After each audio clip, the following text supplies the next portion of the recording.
श्रावणपूर्णिमायामखण्डे लीनाय श्री अडवीशस्वामी गुरुवर्याय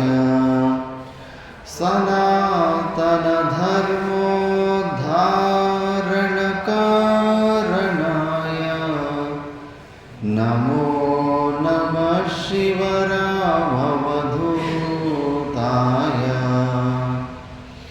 गीतामन्दिरस्य संस्थापकाय गीतायज्ञ प्रारम्भिताय श्री शिवरामवधूत शिष्यवर्याय नमो नमः श्री अडवीशाय नमो नमः श्री अडवीशाय। ఆలయముక అధిష్టాత్రి దేవుళ్ళైన శ్రీ వాసుదేవ భగవానుల సమేతం అందరు దేవతలకు ప్రణామం చేస్తూ అర్చనీయ వందనీయ శ్రోత్రియ బ్రహ్మనిష్ట బ్రహ్మలీన శ్రీ శివరామ అవధూతుల స్వాముల వారికి ప్రణామం చేస్తూ అర్చనీయ వందనీయ శ్రోత్రియ బ్రహ్మనిష్ట బ్రహ్మలీన శ్రీ అడవీశ స్వాముల వారికి ప్రణామం చేస్తూ సభను అలంకరించిన సద్భక్తులందరికీ నారాయణ స్మరణ.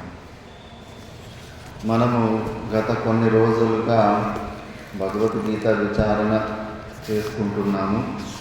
ఇందులో మనము 6వ అధ్యాయంలో చివరిలో కొద్దిగా ఉన్నాము. నిన్న మనం విచారణ చేసుకున్నాము. అభ్యాసము ద్వారా, వైరాగ్యము ద్వారా మనము దుష్కరమైన మనసు, చంచలమైన మనసును కూడా మనము మెల్లమెల్లగా మన కంట్రోల్కి తీసుకోవచ్చని తెలుసుకున్నాము. ఎవరైతే నేను క్రమం కూడా చూసుకున్నాం, మొదటిలో నిష్కామ కర్మయోగ భావంతో ఈశ్వరార్పణ బుద్ధితోటి కర్మయోగము చేస్తూ చేస్తూ అంతఃకరణ శుద్ధిని పొంది ఆ బుద్ధి కర్మజ బుద్ధి అంటారు. జ్ఞాననిష్ట ఎక్కడ జరుగుతుంది అంటే, జ్ఞానం ఎక్కడ నిలుస్తుందంటే నిష్కామ కర్మయోగం ద్వారా ఉత్పన్నమైన అంతఃకరణ శుద్ధిలోనే అక్కడే జ్ఞానం అంటుకుంటుంది. మరి ఆ అంటుకున్న జ్ఞానాన్ని జ్ఞాననిష్టగా మార్చడానికి లాస్ట్ మూమెంట్లు, కొద్ది రోజులుగా అలాగే నిష్కామ కర్మయోగం చేసుకుంటూ లాస్ట్ మూమెంట్లో కొద్దిగా క్రియలను తగ్గించుకోవాలి. యాజ్ఞవల్క్యుని దృష్టాంతంలో కూడా వస్తుంది. ఆయన కూడా వైస్ ఛాన్సలర్ అయి ఉంటాడు. పెద్ద గురుకులం, 10,000 కన్నా ఎక్కువ మంది విద్యార్థులు చదువుకుంటూ ఉంటారు. ఆయన అప్పటికే జ్ఞాని. ఆయన శిష్యుడు జనక మహారాజుకు కూడా సభలో ఛాలెంజ్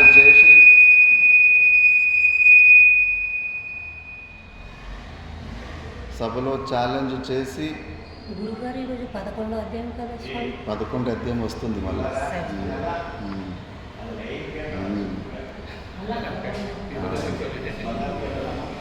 వస్తుంది. అతడైతే ఇంకో 3 గంటల్లోనే భగవద్గీత చదవాలన్నాడు. అది వస్తుంది. మిగతా అదంతా కూడా 8వ అధ్యాయం నుంచి 11వ అధ్యాయం వరకు ఒకటే కాన్సెప్ట్ కాబట్టి అది 15 నిమిషాల్లో అయిపోతాయి. 3 అధ్యాయాలు కూడా 15-20 నిమిషాలు అయిపోతాయి. ముఖ్యంగా ఉన్న శ్లోకాలు ఇవే. ఓపిక ఉండాలి. లాస్ట్ వరకు, ఫుల్ స్టాప్ వరకు ఓపిక ఉండి వింటూ ఉండాలి. సరే, మరి ఇలా ఉన్నప్పుడు ఆ నిష్కామ కర్మయోగం చేసుకుంటూ అంతఃకరణ శుద్ధిని పొంది జ్ఞానం నుంచి జ్ఞాననిష్టకు వెళ్ళే స్టెప్లో లాస్ట్లో వేరే అధిక క్రియలు ఉండకూడదు.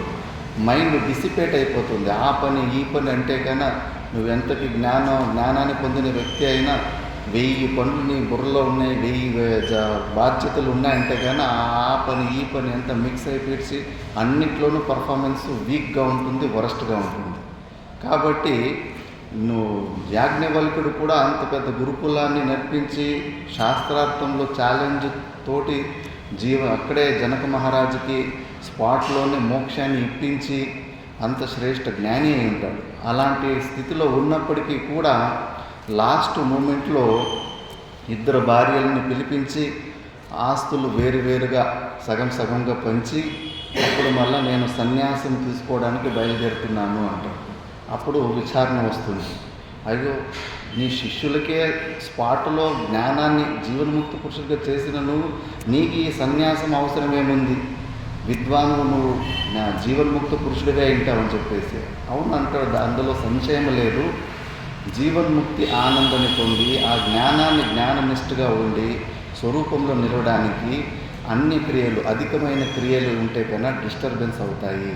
అది లాస్ట్ మూమెంట్లో ఈ ఒక స్టెప్పు ఏదైతే ఎలా కూర్చోవాలి, వివిక్త దేశానికి వెళ్ళాలి, అరణ్యం అంటే రణ్యము అంటే కోలాహలం, అరణ్యం అంటే కోలాహల రహితంగా ఉన్న స్థలం. అది మనం 1000 మందిలో ఉన్నప్పటికీ కూడా కోలాహల రహితంగా ఉండాలి. అదే నిజమైన తత్వం. వివేకానందుడు కూడా స్టార్టింగ్లో అంత గుహల్లో సైలెంట్గా ఉన్న ప్లేస్లో అభ్యాసం చేసుకుని వచ్చిన తర్వాత మార్కెట్లో కూర్చొని చెక్ చేసుకునేవాడు, ఇంకా నన్ను ఏమైనా డిస్టర్బ్ చేసే సామర్థ్యం ఉందా ఈ ప్రపంచంలో అని చెప్పేసి. మనం ఉన్న ప్లేస్ని వివిక్త దేశంగా మార్చుకోవాలి కొన్ని రోజులు అభ్యాసం చేసుకున్న తర్వాత కూడా. లేకపోతే పక్కలో ఇక్కడ ధ్యానంలో కూర్చుంటాం, పక్కలో చిన్నపిల్లలు ఆడుకుంటుంటే అరుస్తూ ఉంటే కనుక పిచ్చి కోపం వస్తూ ఉంటుంది. ఇంకా కంట్రోల్ లేదు, ఇంకా బయట ఉన్న జుట్టు బయటకే వదిలిపెట్టి ఉంటాం. అలా కాదు, అలాంటి సైలెన్స్ కాదు, గ్రాండ్ సైలెన్స్ అంటారు. అన్ని మతుల వాళ్ళు కూడా ఇక్కడి నుంచి కాపీ కొట్టి లాస్ట్ మూమెంట్లో ఈ గ్రాండ్ సైలెన్స్కి వెళ్తారు. చర్చిలో ఉన్న ఫాదర్లు కానీ ఎవరైనా కానీ కొన్ని రోజులు సేవలు చేసుకున్న తర్వాత వాళ్ళకు ఒక ప్లేస్ ఉంటుంది, అక్కడ ఏమీ లేదు, అసలు ఒక్క మాట మాట్లాడకూడదు, అంత సైకిల్తోటి పని చేసుకోవాలి సైలెంట్గా అని. ఒక ప్లేస్లో దూరం ఉంటుంది, అన్ని ప్లేస్కి దూరంగా ఎక్కడ మంచు గడ్డల మధ్యలో అక్కడ ఉంటుంది. వాళ్ళు కూడా ఇలాంటి అభ్యాసాలు చేస్తూ ఉంటారు. అలాగే ఇప్పుడు కూడా లాస్ట్ మూమెంట్లో అన్ని క్రియలు, ఆ క్రియలు మళ్ళా ఇక్కడ డిసిపేట్ అవుతుంది కాబట్టి అన్నిటిని వదిలిపెట్టేసి కొద్దిగా అప్పుడు మన స్వరూపంలో నిలవడానికి అభ్యాసం చేసుకోవాలి. అలా ఎలా చేసుకోవాలంటే కన్నా పూర్వజన్మలో మనము అనేక జన్మల నుంచి అభ్యాసం చేసుకుని వచ్చుంటాం కాబట్టి భగవంతుడు చెప్పిన మార్గంలోనే నిష్కామ కర్మయోగం చేసి వచ్చాం కాబట్టి ప్రయత్నాద్యతమానస్తు యోగి సంశుద్ధ కిల్విషః అనేక జన్మ సంసిద్ధః తతో యాతి పరాం గతిం. ప్రయత్నయతమానస్తు, ప్రయత్నం చేయాలి. అన్ని కూర్చొని ఏమి కాదు, కొద్దిగా అభ్యాసం చేసుకోవాలి.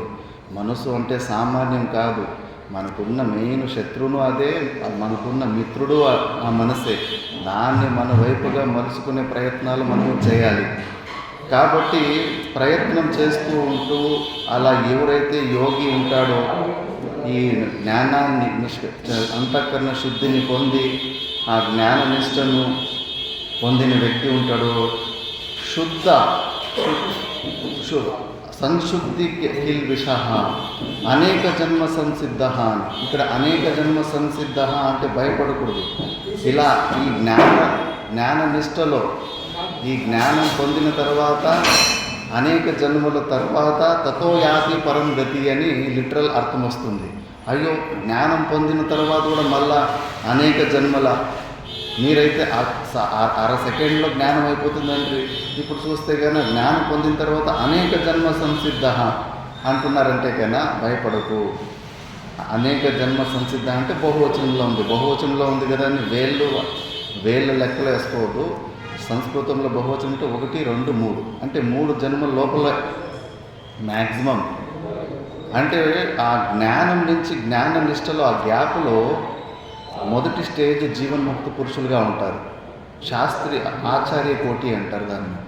ఆ స్టేజ్లో చాలా అలర్ట్గా ఉండి శాస్త్రముఖ ఆలంబనం మనం పెట్టుకుంటే స్లిప్ కారు. లేదంటే జడభరతుడు చూడండి, మహాజ్ఞాని, ఒక జింక చనిపోయేటప్పుడు పరిస్థితులు అలా వస్తూ ఉంటాయి. అందుకే బుద్ధ భగవానుడు లాస్ట్ మూమెంట్లో శిష్యులకి ఈ జ్ఞానాన్ని ఇవ్వడానికి అక్కడ ఒక బాధపడుతున్న రోగి ఉంటే కూడా అది నా పని కాదని ముందుకు వెళ్ళిపోయాడు. శిష్యులకి తెలవాలి లాస్ట్ మూమెంట్లో ఈ ప్రపంచంలో ఏమీ అసలు మనము పట్టించుకోకూడదు అని చెప్పేసి. కానీ జడభరతుడు స్నానం చేసుకోవాలని నదికి పోతాడు. ప్రెగ్నెంట్ జింక వస్తుంది, దాని పులి వేటాడి వస్తూ ఉంటే అది భయానికి నదిలోనే ప్రసవించేస్తుంది. ఆ సీను చూసేసి టెంప్ట్ అయిపోయాడు, ఎమోషన్కి గురి అయిపోయాడు. బాధ్యతలు అనుకుంటే ఎన్ని ఉన్నాయి ప్రపంచంలో, ఎన్ని జన్మలకైనా తెగవు బాధ్యతలు. అప్పుడు దాన్ని బాధ్యతగా ఫీల్ అయిపోయాడు, ఎమోషనల్కి కిందకి వచ్చేసాడు. అది జగతి సత్యత్వ బుద్ధి ఆటోమేటిక్గా వచ్చేసింది. ఎమోషనల్లో ఉండి ఉండి ఉండి మనకు దాని నుంచి బయటకు రాలేకపోతాం. ఇమీడియట్గా జగత్ సత్యత్వ బుద్ధి వచ్చేసి అయ్యో ఈ తల్లి చనిపోయింది నీళ్ళలోని, ఈ చిన్నపిల్లని ఎవరు సాకుతారు, ఎట్లా ఏమి అని అన్ని చింతలు వచ్చేసాయి. ఇంకా తీసుకొని దాన్ని సాక్కునే ప్రయత్నం చేశాడు. సాక్కుంటూ ఉంటే కానీ ఇంక రోజు అది వచ్చేసి తలతోటి రుద్దడము అట్లా ఇట్లా చేసేసరికి దానితోటి మోహం పెరిగేసింది. మనకు కూడా అంతే, పిల్లల మీద అలాగే మోహం పెరుగుతూ ఉంటుంది. అర్థం చేసుకోము ఆ మోహము. అది నార్మల్గా రెస్పాన్సిబుల్ ఫీలింగ్ ఉంటే అంతవరకు ఓకే, దానికన్నా ఎక్కువ అటాచ్మెంట్ ఉంటే కన్నా అది మోహమే, అది నీకు దుఃఖాన్ని ఇస్తుంది. శ్రీమద్ భాగవత రహస్యంలో అన్ని సంబంధాల గురించి ఒకటి మంచి స్టోరీ వస్తుంది. అక్కడ ఒక జనక మహారాజు ఉంటాడు. వాళ్ళు గురువుల దగ్గరికి పోయి అడుగుతారు, నేను నా పూర్వజన్మలన్నీ తెలుసుకోవాలి, ఎవరు వీళ్ళంతా నా భార్యగా పిల్లలుగా వచ్చిన వీళ్ళంతా ఎవరు, నాకు వీళ్ళకు సంబంధం ఏమనేది నేను కనుక్కోవాలంటాడు. వద్దు నాయన, చాలా ఘోరంగా ఉంటాయి అవి కనుక్కుంటే కనుక మళ్ళీ ఈ జనంలో నువ్వు ప్రజెంట్గా నువ్వు కర్మలు చేయలేవు, చాలా విచిత్రంగా ఉంటాయి, ఘోరంగా ఉంటాయి. ఎంత చెప్పినా వినడు.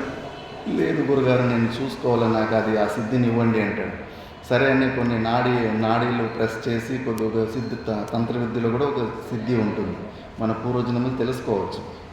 సుషుమ్న నాడిని యాక్టివ్ చేసిన తర్వాత అప్పుడు చూసుకుంటే పూర్వజన్మలో ఇద్దరు అప్పులు ఇచ్చిన వాళ్ళు, ఒకరు కూతురుగా వచ్చింది, ఇంకో కొడుకుగా వచ్చింటాడు. ఆ ఎంత అప్పు ఇచ్చింటాడో ఆ అప్పుకు వడ్డీతో సమేతము ఆ కూతురు పెళ్లి చేసుకున్నప్పుడు వరదక్షిణ రూపంలో తీసుకెళ్ళిపోయి ఉంటుంది. ఇంకో కొడుకు మొత్తం ఈయన ఆస్తికి వారసుడుగా ఉంటాడు. ఇంకొక ఇద్దరు కొడుకులు ఉంటాడు. పూర్వజన్మలో శత్రువునే ఇంకొక కొడుకుగా వచ్చింటాడు. వాడు ఎప్పుడు చెడు పనులు చేసి సమాజంలో చెడ్డ పేరు తెస్తూ ఉంటాడు. వాని గురించి ఎప్పుడూ దుఃఖము చింతలు తల్లిదండ్రులకి. పూర్వజన్మలో ఎప్పుడో ఒకప్పుడు తల్లిగా ఉన్నాము, ఇప్పుడు భార్యగా వచ్చేసింది. రుణానుబంధం సంబంధాలు ఇంకా ఇవన్నీ చూసేసి విచిత్రమైన నిరుత్సాహాన్ని పొందేసి ఇంకా ఏం పని చేయలేక అడవికి పోయి శరీరాన్ని వదిలిపెట్టేశాడు. ఇంతే మరి, రుణానుబంధానికి వద్దే సంబంధాలు, దానికి ఎక్స్ట్రా ఓవర్ అటాచ్మెంట్ పెట్టుకుంటే అది మోహం అంతే.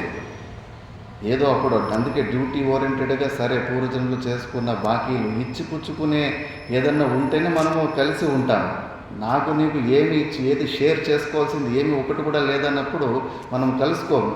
ఇప్పుడు ఇన్ఫర్మేషన్ షేరింగ్ ఉంది, మీరందరూ నాకు పూర్వజన్మలో ఏదో ఇన్ఫర్మేషన్ షేర్ చేశారు, హెల్ప్ చేశారు, ఇప్పుడు అది వల్ల అలా ఇన్ఫర్మేషన్ రూపంలో మీకు తిరిగి వస్తూ ఉంటుంది. అంతేగాని రుణానికి అనుకూలంగానే బంధం కానీ వేరే ఇంకేమీ లేదు. అందుకే పుత్ర మోహాలు ఇక్కడే కానీ ఓవర్ అటాచ్మెంట్గా ఉండకూడదు. జడభరతుడు ఆ జింక మీద ఇప్పుడు పుత్ర వ్యామోహంలాగా వచ్చేసింది. ఆ జింక మీద విపరీతమైన మోహం వచ్చేసింది. అది కొద్దిగా పెద్దగా అయిపోయిన తర్వాత ఒకరోజు కనిపించకుండా పోతుంది అడవిలో. అయ్యో ఆ జింక ఏమైంది, పులి తిందా నక్క తిందా, మరి ఇంకేమైనా ఏని కాళ్ళ కింద తొక్కేసిందా, లేదా వాళ్ళ గ్రూపు దొరికేసరికి గ్రూపులో ఏమైనా వెళ్ళిపోయిందా, రోజు ఇంకా మృత్యు మనకేమైనా వార్నింగ్ లెటర్ ఇచ్చి వస్తుందా, సడన్గా ఇంకా శరీరపాతమయ్యే సమయంలో ఒట్టి జింక గురించినే చింత చేస్తున్నాం. చింత చేసి ఇంకా జింక జనం ఎత్తాల్సిన పరిస్థితి వచ్చింది. మహాజ్ఞాని శ్రవణ మన నిధ్యాసనాలు చేసుకొని అంతిమ సమయంలో జ్ఞానం నుంచి జ్ఞాననిష్టకు అంతిమ అవిచార సమాధిలో అక్కడ అలాంటి అభ్యాసం చేస్తున్నప్పుడు ఇలాంటి పొరపాటు జరిగింది. అందుకే అన్యత అప్పుడు ఆ లాస్ట్ మూమెంట్లో కొద్దిగా అన్నీ వదిలిపెట్టాల్సి ఉంటుంది అప్పుడు.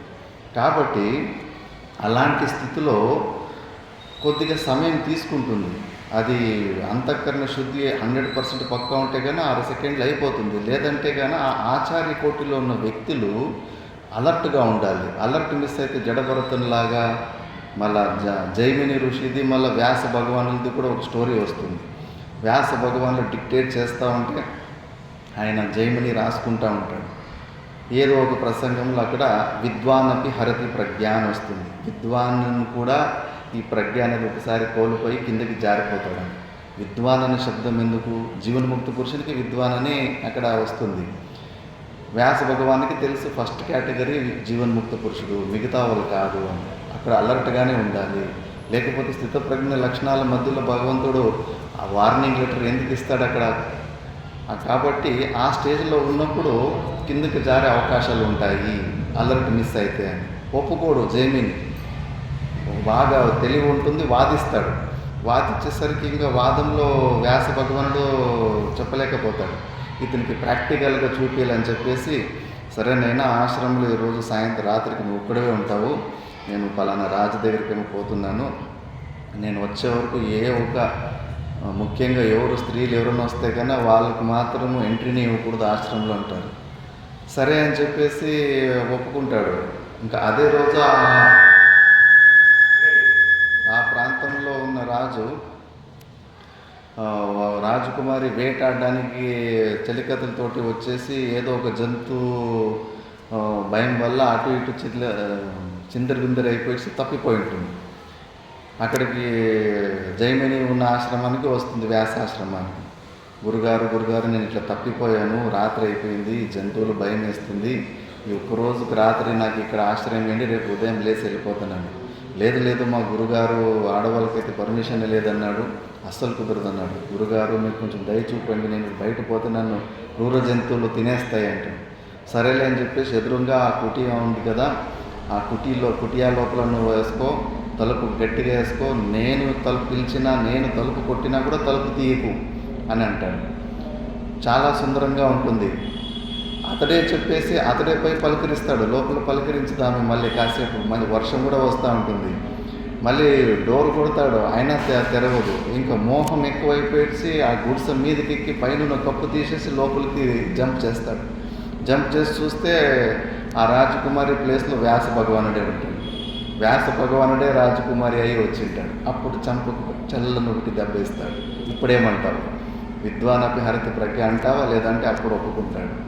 కాబట్టి ఆ మొదటి స్టేజ్ జీవన్ముక్తి అవస్థలో కూడా దినచర్యలు అలర్ట్నెస్ తప్పితే కన్నా కిందికి జారే అవకాశం ఉంటుంది.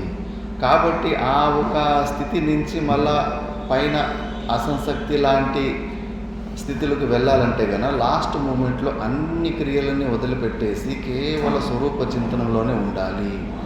అలా చేసుకుంటూ ఉంటే కన్నా ఒక 2-3 జన్మాలు, అంటే కొద్దిగా అంత ఈజీగాను కాదు, కొద్దిగా అభ్యాసం చేసుకుంటే తప్పకుండా యాతి పరాంగతి, తప్పకుండా నన్ను ఆ పరమ సచ్చిదానంద స్వరూపాన్ని పొందుతారు అని చెప్పేసి. అందుకే పరమాత్ముడు ఇప్పుడు నిష్కామ కర్మయోగం చేసుకుంటూ జ్ఞానాన్ని పొంది జ్ఞానం నుంచి జ్ఞాననిష్ఠ కోసం ప్రయత్నం చేస్తున్న ఆ యోగిని గురించి బాగా స్తుతి చేస్తాడు. తపస్విభ్యోపదికో యోగి జ్ఞానిభ్యోపి మతోదికః కర్మిభ్యశ్చాదికో యోగే తస్మాత్ యోగి భవార్జున. ఆ యోగి నిష్కామ కర్మయోగము చేసుకొని జ్ఞానాన్ని పొంది జ్ఞానం నుంచి జ్ఞాననిష్ఠకు ప్రయత్నం చేస్తున్న యోగి చాలా గొప్ప అంటాడు. ఎవరికంటే గొప్ప అంటే తపస్విభ్యోపి అధికః, తపస్సు చేసేటోళ్ళు. కృష్ణ చాంద్రాయణ అని ఒక వ్రతం ఉంటుంది. ఏదన్నా తప్పు పనులు చేస్తే కన్నా చిన్న ఉండలు తీసుకోవాలి. ఎలా అంటే కన్నా చంద్రుడు పెరుగుతూ పోతూ ఉంటాడు కదా, అప్పుడు ఒక్కొక్క ఉండ, పాడ్యమి రోజు ఒక ఉండ, ద్వితీయ రోజు 2 ఉండలు, ద్వితీయ రోజు 3 ఉండలు, చిన్న ఉండలు. ఆ ఉండలు అంటే పెద్ద పెద్ద ఉండలుగా తిరుపతి లడ్డులాగా కాదు, చిన్న సైజు, ఆ నల్లికాయ అంత చిన్న సైజు అంత ఉండలు. మళ్ళీ అమావాస్య అయిపోయిన తర్వాత ఒక్కొక్క ఉండే తగ్గించుకుంటూ మొత్తం ఇంకా అమావాస్య రోజు ఉపవాసమే ఉండాలి. అది చాలా కఠినమైన తపస్సు అంటారు. అలాంటి తపస్సు చేసేవాళ్ళు, ఒంటి కాళ్ళ మీద నిలుచుకొని తపస్సు చేసేటోళ్ళు, చెప్పులు లేకుండా నడిచేటోళ్ళు, ఇంకా శరీరాన్ని ఎండలకు వానలకు బాగా ఎండబెట్టేటోళ్ళు, ఇలాంటి తపస్వీల కన్నా కూడా ఈ యోగి నిష్కామ కర్మయోగం చేసుకొని జ్ఞానం నుంచి జ్ఞాననిష్ఠకు ప్రయత్నం చేస్తున్న యోగి చాలా శ్రేష్ఠుడు అని. మళ్ళా జ్ఞానిభ్యోపి, జ్ఞానుల కన్నా కూడా శ్రేష్టం అంటున్నాడు. ఇక్కడే ఆచార్యులు లేకపోతే, భాష్యం లేకపోతే పొరపాటు పడ్డేది. ఆ జ్ఞానం శబ్దం, విద్య అనే శబ్దము, జ్ఞానం అనే శబ్దానికి అక్కడ అర్థం చూసుకోవాలి. జ్ఞానం అంటే ఇక్కడ జ్ఞానిభ్య మీమాంసాది శాస్త్రార్థ విద్భ్య అపి అధిక. పూర్వమీమాంసకులని ఇక్కడ జ్ఞానులు అని. ఎందుకంటే వాళ్ళు వేదాన్ని చదివింటారు. మరి వేదాన్ని చదివిన వాళ్ళు అజ్ఞానులు అంటారా, జ్ఞానులు అంటారా? ఈ మంత్రాల్లో అవి ఇవి పురోహితులను తయారు చేస్తుంటారు. వాళ్ళు జ్ఞానులు అజ్ఞానులను మనం లోకంలో వాళ్ళని అజ్ఞానులు అని పిలుస్తాం మనము. జ్ఞానులప్ప వాళ్ళు శాస్త్రీయులు ఆచార్యులు అంటాం కదా. అలాంటి కర్మకాండ ఆచార్యుల కన్నా, కర్మకాండాన్ని ఆచరించి యజ్ఞయాగాదులు చేసే అలాంటి జ్ఞానుల కన్నా కూడా ఈ యోగి చాలా గొప్పవాడు అని చెప్పేసి. మళ్ళీ కర్మిభ్య జ్ఞాన విచారణకి ఇంకా ఎంట్రీ కాలేదు. కేవలం నిష్కామ కర్మభావంతో కర్మయోగం చేస్తూ ఉన్నాడు. అలాంటి వ్యక్తి కన్నా కూడా ఇంకో స్టెప్ పైకి వెళ్ళిన అతను జ్ఞానంతో జ్ఞానాన్ని పొంది జ్ఞాననిష్టకు ప్రయత్నం చేస్తున్న యోగి, అతను చాలా గొప్పవాడు. అందుకే అర్జున తస్మాత్ యోగి భవార్జున, అందుకే నువ్వు యోగివి కా అని చెప్తున్నాడు. దీనివల్ల ఏం అర్థమవుతుందంటే, ఏతేనా తీవ్ర మోక్షేచ్ఛోహో యతేహే శ్రవణ మనన నిధిధ్యాసన సమాధిషు క్రియాంతర అనవకాశేన అధికతర ప్రయత్నేన భవితవ్యం అల్ప ప్రయత్నస్య తు చిరంతరేణ కాలేన ముక్తి ఇది సూచితం భవతి. దీని ద్వారా ఏమంటే తీవ్ర మోక్షేచ్ఛోహో యతేహే, మోక్షాన్ని పొందాలని తీవ్రత ఎక్కువ ఉన్నప్పుడు శ్రవణ మనన నిధిధ్యాసన సమాధిషు, శ్రవణము మననము నిధిధ్యాసనం చేసేటప్పుడు, మళ్ళీ సమాధి అభ్యాసం చేసేటప్పుడు ఎక్కువ ఆ పనులు ఈ పనులు పెట్టుకోకండి. మైండ్ డిసిపేట్ అయిపోతుంది. దీనికి కంప్లీట్ మైండ్ కావాలి, కంప్లీట్ ఎనర్జీ కావాలి. ఏదో కొద్దిగా ఉదయం కొద్దిగా సాయంత్రం కొద్దిగా అంటే సరిపోదు. కంప్లీట్ ఆసుప్తే ఆమృతే కాలం నయేద్ వేదాంత చింతయ దద్యాత్న అవసరం కించిత్ కామాదినా మనా కపి అని. ఎప్పటి వరకు నిద్ర రాదో, ఎప్పటి వరకు మనకు సావు రాదో, అప్పటి వరకు మనము ప్రతి క్షణము తచ్చింతనం తత్కంతనం ఆ పరమాత్మను గురించినే సాధనలోనే ఉండాలి. ఇప్పుడే ఆలోచించండి. ఇప్పుడు ఇంత శ్రవణం ఉదయం కాస్త సాయంత్రం కాస్త వింటున్నాం. మళ్ళీ బయటకు పోతే ఇతరులు మనసా వాచ కర్మన వాళ్ళు అటాక్ చేసినప్పుడు ఈగో ప్రిక్ అవుతుందా లేదా? ప్రాక్టికల్గా వాళ్ళు అన్నదానికి మన మనసు నొప్పి అక్కడ టచ్ అవుతుందా లేదా అంటే సరిపోదు. ఈ ఆలంబన ఈ అభ్యాసం ఏది చేస్తున్నామో అది కంటిన్యూస్గా చేయాలి. హిప్నోటిసిస్ ప్రాసెస్ ఇది. హిప్నోటైజ్ చేసేటప్పుడు ఇంకా వేరే ఏమి ఆలంబన ఉండకూడదు. కంటిన్యూస్గా ఆ పరమాత్మ గురించి చింతన ఎలా ఏ రీతిగా చేయాలంటే కానీ ఆ సుబాహు రాముని పరాక్రమం చూసి భయానికి ఏ చెట్టు చూసినా రాముడిలాగానే కనిపిస్తున్నాడంట. మనము మనసుతోటి ఎంత విచారణ చేయాలంటే కానీ ఎటువైపు చూసినా ఏది చూసినా దృశ్యవస్తు చూసినా కూడా పరమాత్మ తప్పితే వేరేది ఇంకోటి కనిపించకూడదు మనకి. అంత లోతుగా చేయాలి, అంత ఎఫర్ట్ కావాల్సి ఉంటుంది. అందుకే అలాంటప్పుడు క్రియాంతర అనవకాశేన ఎక్కువ ఆ పనులు ఈ పనులు పెట్టుకోకండి. మనిషి జన్మ వచ్చిండేదే మోక్షం పొందడానికి. చాలు 55 సంవత్సరాలు 60 అంటే ఇంకా ఫైనల్. పిల్లలు మా మగబిడ్డ ఉంటే ఉద్యోగం చేసే వరకు, ఆడబిడ్డ ఉంటే ఆమె పెళ్లి వరకు, అంతవరకునే బాధ్యత, శాస్త్రం బాధ్యత. అతి వైరాగ్యం ఉంటే ఎప్పుడైనా మధ్యలో కూడా వదిలిపెట్టి వచ్చేయచ్చు. కాకపోతే వైరాగ్యం సరిగ్గా లేకపోతే మాత్రం ఆ బాధ్యతలు పూర్తిగా చేసుకొని తర్వాత కంప్లీట్గా శ్రవణ మనన నిధిధ్యాసన సమాధి అభ్యాసాలు ఇవి 4 తప్పితే వేరే పనులు ఏమి పెట్టుకోవద్దు. దీనికి సమయం చాలా అవసరం ఉంది. అందుకే అధికతర ప్రయత్నేన భవితవ్యం అల్ప ప్రయత్నస్య తు చిరంతరేణేవ కాలేన ముక్తి సూచితం భవతి. ఇలా అయితే ఎప్పుడైతే నువ్వు పరమాత్ముడు చెప్పినట్టుగా ఇలా స్టెప్ బై స్టెప్ చేసుకుంటూ లాస్ట్ మూమెంట్లో ఫుల్ ఎఫర్ట్ వేస్తావో అప్పుడు తప్పకుండా మనం అలాంటి స్థితిని పొందొచ్చు అని. మళ్ళీ ఇప్పుడు వరకు ఆ యోగిని జ్ఞానం నుంచి జ్ఞానాభ్యాసం చేస్తున్న యోగిని పొగిడాడు. ఇప్పుడు అతనికంటే ఇంకొరెవరు గొప్పవాడు ఉన్నాడని చెప్తున్నాడు నెక్స్ట్ శ్లోకంలో. యోగి నామపి సర్వేషాం మద్గతేనాంతరాత్మన శ్రద్ధావాన్ భజతే యో మాం సమే యుక్తతమో మతః. ఈ యోగుల్లో కూడా సర్వేషాం మద్గతేన అంతరాత్మ, కంప్లీట్గా నన్నే స్మరిస్తూ నా గురించినే చింతన చేస్తూ నేను తప్పితే వేరే ఆలోచన లేకుండా శ్రద్ధావాన్ యో భజతే మాం సమే యుక్తతమో మతః, అతడు ఈ జ్ఞానం నుంచి జ్ఞాననిష్టకు ప్రయత్నం చేసి యోగి కన్నా చాలా గొప్పవాడు అంటే భక్తి జ్ఞాన రెండూ కలిసి ఉన్న వ్యక్తి అని. ఆ భక్తి ఏదైతే ఫస్ట్ ద్వైత రూపంలో ఉంటుందో, నేను వేరు పరమాత్ముడు వేరని, ఇప్పుడు ఆ పరమాత్ముడే నా స్వరూపుడై ఉన్నాడు అని చెప్పేసి అభేద భక్తి, ఆ అభేద భక్తితోటి ఏదైతే ఈ జ్ఞానాన్ని పొంది ఉంటాడో అతడు చాలా శ్రేష్టము నాకు అని పరమాత్ముడు చెప్తున్నాడు. అందులో కూడా మనకు ముందుగానే దత్తాత్రేయ భగవానులు చెప్పారు అవధూత గీతలో, ఈశ్వరానుగ్రహ దేవ పుంసామద్వైత వాసన మహద్భయ పరిత్రాణం విప్రాణముపజాయతే అని. మనకు ఈశ్వర అనుగ్రహ దేవ పుంసాం, ఈశ్వరుని అనుగ్రహము ద్వారానే ఈ అద్వైత వాసన వస్తుంది, లేదంటే ఈ అద్వైత సిద్ధాంతం మీద రుచి కూడా రాదు. ఇంకా కొంతమందికి కోపం వస్తుంది, నాకే కోపం వచ్చేది మొదటిసారి ఋషికేశ్ కైలాశాస్త్రంలో ఈ వేదాంతం గురించి వింటూ ఉంటే, అబ్బా ఎవడికి వాడు కూర్చొని ఎవడికి వాడు నేనే పరమాత్ముడని బ్రహ్మ అని భావించుకుంటున్నారు, AK-47 తీసుకొని కాల్చి పారేయాలి వీళ్ళందరినీ అన్నంత కోపం వచ్చేది నాకు. ఎందుకంటే ద్వైతంలోని దృఢాగ్రహం ఉన్నప్పుడు, అది అనేక జన్మ పుణ్యం ఉన్నప్పుడు అర్థమవుతుంది. యుక్తి బుద్ధి తీక్ష్ణత ఉంటేనే ఈ సత్యం మనకు అర్థమవుతుంది. అందుకే ఇక్కడ దత్తాత్రేయ భగవానులే చెప్పారు, ఈ అద్వైత వాసన రావాలంటే కూడా ఈశ్వరుని అనుగ్రహం ఉండాలి. మరి ఈ అద్వైత వాసన ఏంటంటే సామాన్యమా? నాకెంతో ఆశ్చర్యం అవుతుంది. కొంతమంది డైరెక్ట్గానే అద్వైత చింతనకు డైరెక్ట్గానే చిన్నప్పటి నుంచే వాళ్ళకి దీని మీద అనురక్తి ఉంటుంది. అది విచిత్రం. పూర్వజనంలో సాధనలు చేసుకో ఉంటారు, అందుకే వాళ్ళకి ఒకేసారిగా అది అంటుకునేస్తుంది. అది మహద్భయ పరిత్రాణం, మహద్భయ ఎంత పెద్ద భయానైనా కూడా తరిమి పారేసే లాంటి అద్వైత వాసన అది. విప్రాణం ఉపజాయతే, విప్రులకి అది వస్తూ ఉంటుంది.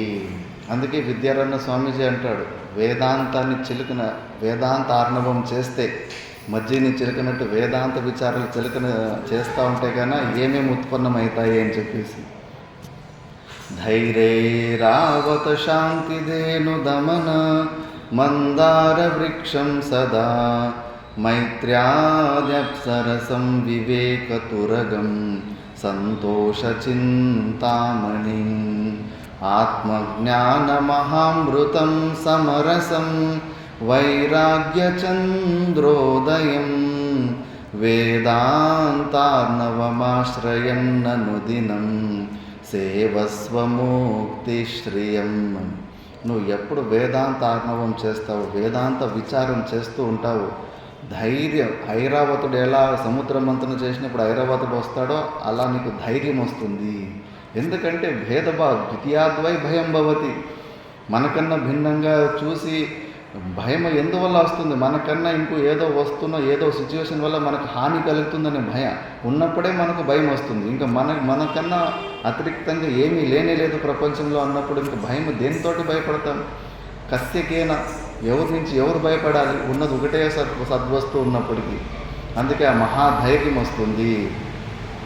మందార వృక్షం, మళ్ళీ సమాధి షట్క సంపత్తులన్నీ కూడా అక్కడ మందార వృక్షాలు ఏమేమి ఉత్పన్నమవుతుంటాయో వాటిలాగా మైత్రాది గుణాలన్నీ కూడా అక్కడ అప్సరసలు ఎట్లా ఉత్పన్నమవుతారు సముద్రమంతంలో, ఇక్కడ మనకు ఈ వేదాంత విచారణ చేస్తూ ఉంటే సమాధి షట్క సంపత్తులకి వేరే అటు ఇటు వెతుక్కొని పోవాల్సిన అవసరం లేదు. విచారంలోనే అన్నీ వచ్చేస్తాయి, విచారంలోనే అన్నీ 100% అయిపోతూ ఉంటాయి. వివేకం ద్వారా వచ్చిన భక్తి చాలా శ్రేష్టం. చూస్తూ ఎన్నో మతాల్లో భక్తి పేరుతోటి ఎంత క్రూర కర్మలు చేస్తూ ఉంటారు. వివేకరహితమైన అలాంటి భక్తి ఇంకా చాలా డేంజర్. వివేకయుక్తంగా ఉన్న భక్తి చాలా శ్రేష్టంగా ఉంటుంది. కాబట్టి మనం వేదాంత విచారణ చేస్తూ ఉంటే సమాధి షట్క సంపత్తులు కూడా వచ్చేస్తాయి. వివేకము ముఖ్యంగా అక్కడ గుర్రము గుర్రం ఎలా సముద్ర మంత్రంలో ఉత్పలమై ఉంటుందో ఇక్కడ మనకు వేదాంత విచారణ చేస్తే వివేకము తీక్ష్ణం చాలా. కేవలం ఇందులో ఆత్మానాత్మలోనే కాదు, వ్యవహారంలో కూడా చాలా కుశలత్వం వచ్చేస్తుంది. మనం చేసే పని తక్కువ పరిశ్రమతోటి ఎక్కువ పర్ఫెక్ట్గా చేస్తాం, చేసి ఏ పనైనా కూడా. అందుకే పిల్లలకు కూడా అంతే. ఇప్పుడు మనమే సామాన్యంగా చూస్తూ ఉంటాం, జ్ఞానాధిక్యా ఫలాధిక్యం అని చెప్పేసి, శబిరవాణిక్యోహో అని చెప్పేసి ఒక దృష్టాంతం వస్తుంది. ఒకడికి ఇక్కడ కూడా ఎక్కడో దగ్గరలోనే ప్లేస్, వర్షాలు వస్తే కానీ వజ్రాలు తేలుతాయి కదా భూమిలో నుంచి. ఎన్ని కిలోమీటర్లు అది? దగ్గరలోనే ఎక్కడో, అది న్యూస్లో చూస్తూ ఉంటాను. అవును, అక్కడ ఇంకా తెలివి లేకపోతే ముందు ఇలా జరిగిన పొరపాట్లు. మంచి 30 కోట్లు 40 కోట్లు వెలవలేంత వజ్రం దొరికినప్పటికీ అది క్రిస్టల్, సామాన్య క్రిస్టల్ ఇది అని చెప్పేసి ఏదో మీటర్ చూపించేసి ఇది కొయ్యి అంటా ఉంది, ఇది దీంట్లో 10 పాయింట్లు వస్తా లేదని చెప్పేసి మోసం చేసి ఎంతోమంది మోసపడిపోతారు. అట్లా అప్పుడు వేటాడేవాడికి అలాంటి ఒక మంచి డైమండ్ లాంటి ఒక రాయి, మెరిసే లాంటి ఒక రాయి కనిపిస్తుంది.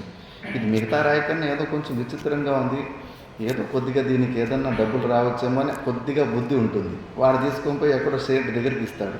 సేటుకి తెలుసు అది 30 కోట్లు వెలవాలి అంత రాయి అని చెప్పేసి, వాడికి 100 రూపాయలు చేతిలో పెట్టేసి ఆ రాయిని కొంటాడు. వీడు ఇతర జ్ఞానం ఉంది కాబట్టి వాడు దాన్ని 30 కోట్లకు అమ్ముకుంటాడు. అందుకే జ్ఞానాధిక్యాత్ ఫలాధిక్యం అని. లోకంలో కూడా అంతే, జ్ఞానం అధికంగా ఉంటే ఫలం అధికంగా ఉంటుంది. ఈ విషయంలో కూడా, ఆధ్యాత్మంలో కూడా అంతే. జ్ఞానం అధికం ఉంటే కన్నా నువ్వు నిజంగా పరమాత్మని యథార్థంగా తెలుసుకుంటావు. జ్ఞానము తక్కువ, బుద్ధి తీక్ష్ణత తక్కువ ఉన్నప్పుడు పరిచిన్న రూపంలోనే, లిమిటెడ్ రూపంలోనే తెలుసుకుంటావు. నరేంద్ర మోదీ ఎవడంటే ఛాయ్ అమ్ముకునేవాడు కొడుకు అని. అలా తెలుసుకోవడం నువ్వు ఇంకా పూర్ణంగా తెలుసుకోలేదు. ఆయన భారతదేశ ప్రధాని అన్నవి తెలుసుకోవడాన్ని వ్యాపకంగా చాలా సంపూర్ణంగా తెలుసుకున్నావని అర్థము. చిన్న చిన్నగా పరిచిన్న రూపంలో తెలుసుకోవడము బుద్ధి మాంద్యం వల్లనే అవుతుంది. కాబట్టి అలాంటి జ్ఞానము మనకు పరమాత్ముడు చెప్పినట్టుగా ఆ జ్ఞానము ఎలా వస్తుందంటే ఈశ్వరుని కృప ద్వారానే వస్తుంది. అందుకే ఇప్పుడు పరమాత్ముడు చెబుతున్నాడు, మయ్యా సక్తమనా పార్థ యోగం యుంజన్మదాశ్రయ అసంశయం సమగ్రం మామ్యయాజ్ఞాసతి తచ్ఛృణు. ఎవరైతే కంప్లీట్గా నాకు సరెండర్ అయిపోయి ఉంటాడో, నన్నే పొందాలని ప్రయత్నం చేస్తూ ఉంటాడు, నేను తప్పితే ఈ ప్రపంచంలో ఇంకో వస్తువు ఎవరికైతే కనిపిస్తూ ఉంటుందో అలాంటి భక్తులు, జ్ఞానం తేహం స విజ్ఞానం ఇదం వక్ష్యామ శేషతః యజ్గాత్వా నేహ భూయోన్యధ్యాతవ్యమవశిష్యతే. మళ్ళీ అలర్ట్ చేసి చెప్తున్నాడు, ఇప్పుడు నేను నీకు ఒక కంప్లీట్ జ్ఞానం, సువిజ్ఞానం చాలా మంచి పర్ఫెక్ట్గా ఎక్స్ప్లెయిన్ చేస్తున్నాను, నువ్వు ఇంకా అర్థం చేసుకో. నాకు ఆ యోగి కన్నా కూడా ఆ సహజ సమాధి స్థితిలో ఉన్న వాళ్ళు ఎంత గొప్ప వాళ్ళు.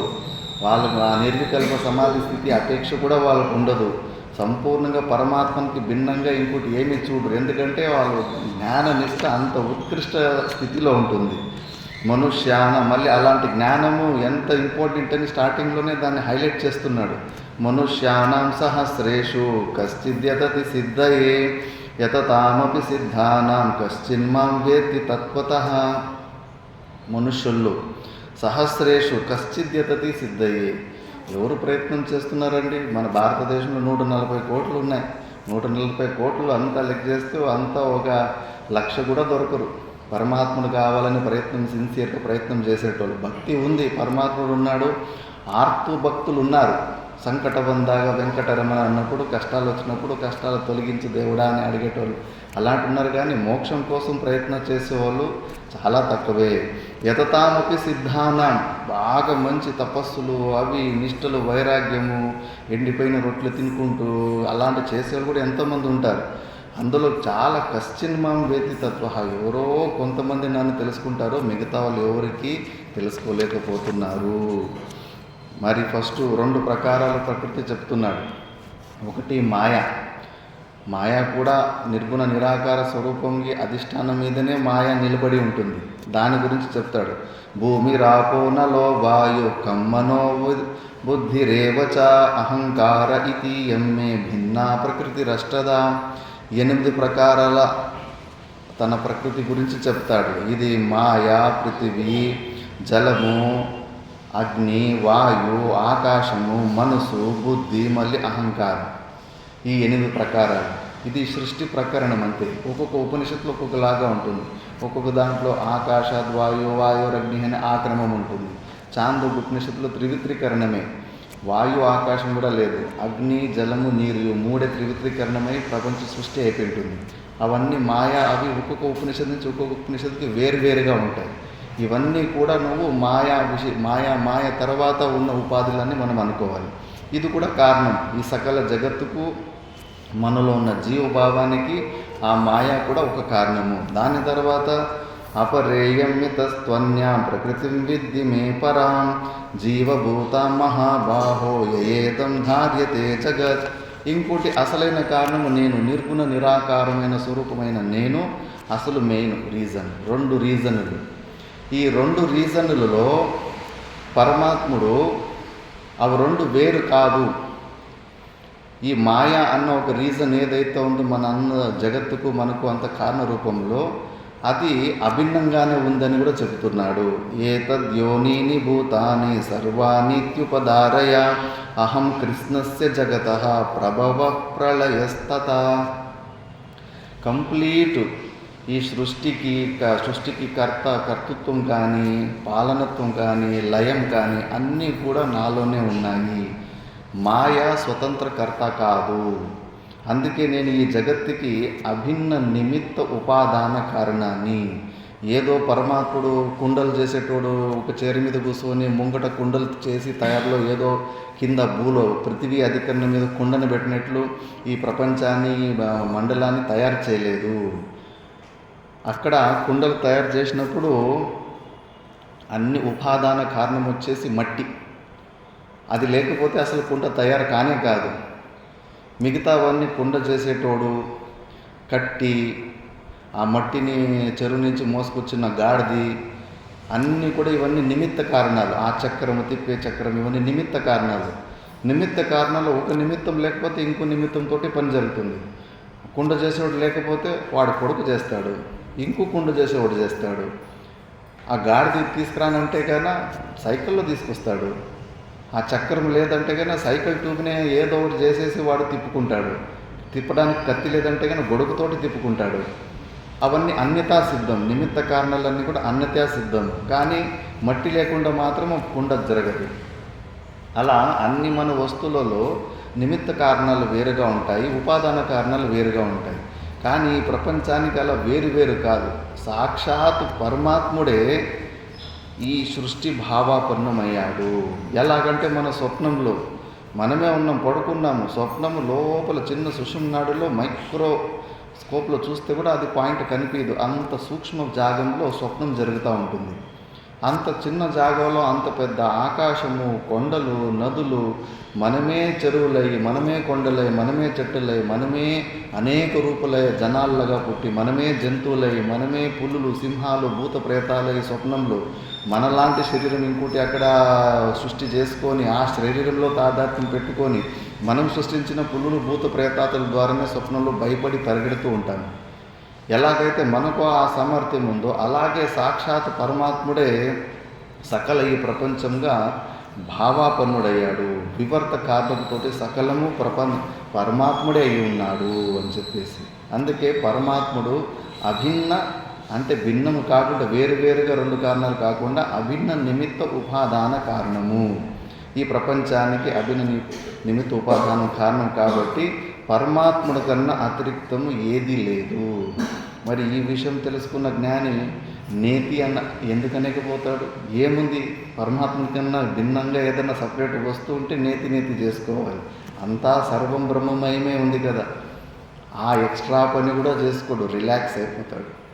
ఏది పరమాత్మనికి దొంగని కానీ, చెడు కానీ, మంచి కానీ ఏది కూడా పరమాత్మనికి అతిరిక్తంగా ఉండడానికి ఛాన్సే లేదు అని చెప్పేసి దాన్ని ఇంకా స్పష్టం చెప్తాడు. మత్త పరతరం నాణ్యత్ కించిదస్తి ధనంజయ మయి సర్వవిధం ప్రోతం సూత్రే మణిగణ ఇవ. ఆకాశం, స్పేస్ అన్నది అంతటా వ్యాపకం ఉంటుంది.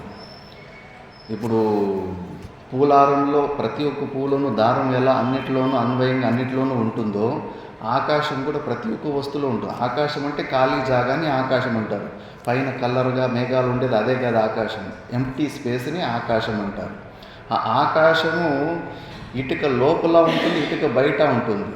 అయ్యో, ఇటుక లోపల ఎట్లా ఉంటుంది అంటే ఇప్పుడు బకెట్ నుంచి నీళ్ళు నింపి ఉంటాం.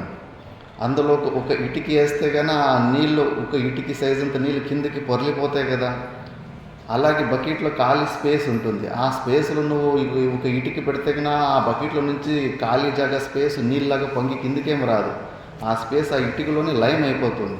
ఆ ఇటుకని ఈ టేబుల్ మీద మనం ఇది పెట్టామంటే అక్కడ ఖాళీ జాగా ఉంది కాబట్టి పెట్టడానికి అక్కడ ఆస్కారం ఉంది. అకామిడేటింగ్ కెపాసిటీ, అవకాశ దాతృత్వం, ఆకాశత్వం అని చెప్పేసి. అందుకే స్పేసు లోపల బయట కూడా ఉంటుంది. ఇది సూక్ష్మంగా ఆలోచించాలి. అంటే సర్వవ్యాపకం. ఇలాంటి జాగాలో స్పేస్ లేదు అన్న మాటే లేదు. ఏదైనా ఒక వస్తువు ఉందంటే అక్కడ ఖాళీ జాగా ఉన్నందుకే ఆ వస్తువుని పెట్టడానికి ఆస్కారం ఉంది కాబట్టి స్పేస్ అక్కడ ఉంది. అది ఎలా వ్యాపకంగా అన్నిటిలోనూ ఉంటుందో పరమాత్ముడు అధిష్టాన రూపంలో అంతటా వ్యాపకంగా ఉంటాడు. ఇప్పుడు టార్ రోడ్డులో ఎండాకాలం కొద్దిగా క్రాక్ వచ్చేసి ఉంటుంది. దూరం నుంచి కొద్దిగా చూసేటోళ్ళకి అది ఎద్దు మూత్రం పోసుకొని పోయిందేమోలే అని కొంతమందికి పాములాగా కనిపిస్తూ ఉంటుంది. కొంతమందికి ఆవు గొంతులో నల్ల తాడు కట్టింటారు, ఆ తాడు తెగి కింద పడింది అనిపిస్తూ ఉంటుంది. కొంతమందికి అది ఎండిపోయిన పూలమాలలాగా కనిపిస్తూ ఉంటుంది. ఎన్ని వెరైటీలు కనిపించినా అక్కడ అధిష్టాన రూపంలో ఉండేది ఆ క్రాక్ అంతే. అలాగే ఆ క్రాక్ కన్నా అతిరిక్తంగా అన్ని వెరైటీలు, అన్ని వస్తువులు కనిపించినప్పటికీ కూడా మొత్తం అవన్నీ క్రాకే అయి ఉన్నాయి. అలాగే ఈ ప్రపంచంలో కొండలు, చెట్టులు, వెరైటీలు ఎన్ని కనిపించినా కూడా ఆ సచ్చిదానంద స్వరూపుడు మీదనే మాయా కల్పితంగా అవి భ్రాంతి రూపంలో కనిపిస్తున్నాయి. అక్కడ తాడే పడి ఉంటే తాడుని పాములాగా మనకి ఎలా కనిపిస్తూ ఉంటుందో ఆ తాడులోని ఏ అంశం కూడా ఆ తాడుకు భిన్నంగా తాడు కింద పడి ఉంటే పాములాగా కనిపిస్తూ ఉంటుంది. ఆ పాములో ఏ ఒక్క అంశం కూడా తాడుకు భిన్నంగా లేనేలేదు. అక్కడ తాడు తీసేస్తే ఆ పాముకు అసలు నిరూపణ ప్రతీతి కూడా ఆస్కారం లేకుండా పోతుంది. అందుకే మనకు కనిపిస్తున్న సకల జగత్తులో కూడా పరమాత్మని అధిష్టాన అంశం తీసేస్తే ఏది జడ పదార్థం ఒక్కటి కూడా నిలబడదు. కాబట్టి ఇవన్నీ కూడా పరమాత్ముని స్వరూపమే అని చెప్పేసి మళ్ళీ ఇంకా ఇలా చెప్పుకుంటూ రసోహమప్సు కౌంతేయ ప్రభాస్మి శశి సూర్యయో ప్రణవ సర్వవేదేషు శబ్దక్యే పౌరుషం నిషు అని ఇంకా అన్నిటిలోనూ కూడా ప్రతి ఒక్క వస్తువులో ఏదైతే నీకు హైలైట్ అనిపిస్తుందో అన్నిటిలోనూ కూడా సర్వవ్యాపకంగా నేను ఉన్నాను అని చెప్పడానికి ఎన్నో శ్లోకాల ద్వారా అలా చెబుతున్నాడు. ఇప్పుడు ఇంపార్టెంట్ అయిన శ్లోకాలు చెప్పేస్తున్నాడు. బుద్ధివంతులైన వారు మాత్రమే దీన్ని గ్రహించగలరు. ఏ చైవ సాత్వికా భావ రాజసాస్తామసాశ్చయే మత్త ఏవేతి తాన్ విద్ధి నత్వహం తేషు తేమయి. ఏదైతే త్రిగుణాత్మకమైన ఏదో ఒకటి చూసినా 3 గుణాలతోనే ఉత్పన్నమవుతుంది. ఇవన్నీ ఉన్నాయో అవన్నీ కూడా మత్త ఏవేతి తాన్ విద్ధి, అవన్నీ కూడా నాలోనే ఉన్నాయని నువ్వు అర్థం చేసుకో. నతు అహం తేషుతే, నేను మాత్రం వాటిలో లేనంటున్నాడు. ఇది ఎక్కడ న్యాయం చూడండి. అవన్నీ నాలోనే ఉన్నాయంటున్నాడు, నేను మాత్రం వాటిలో లేను అని చెప్పేసి. ఈ ఒక్క శ్లోకం చాలు ఈ జగత్తు కల్పితము, వాస్తవికంగా లేదు ఇది అని చెప్పడానికి. ఇప్పుడు తాడు ఉంది, తాడు పాములాగా కనిపిస్తూ ఉంది. ఆ తాడు అంటుంది సంపూర్ణ పాము నేనే అయి ఉన్నాను, నేను లేకపోతే ఈ పాముకి అసలు పుట్టుకే లేదు అని చెప్పేసి. తాడు లేకపోతే అక్కడ తాడు పాములాగా ఎలా కనిపిస్తుంది? కానీ పాము ఆ డైలాగ్ చెప్పలేదు.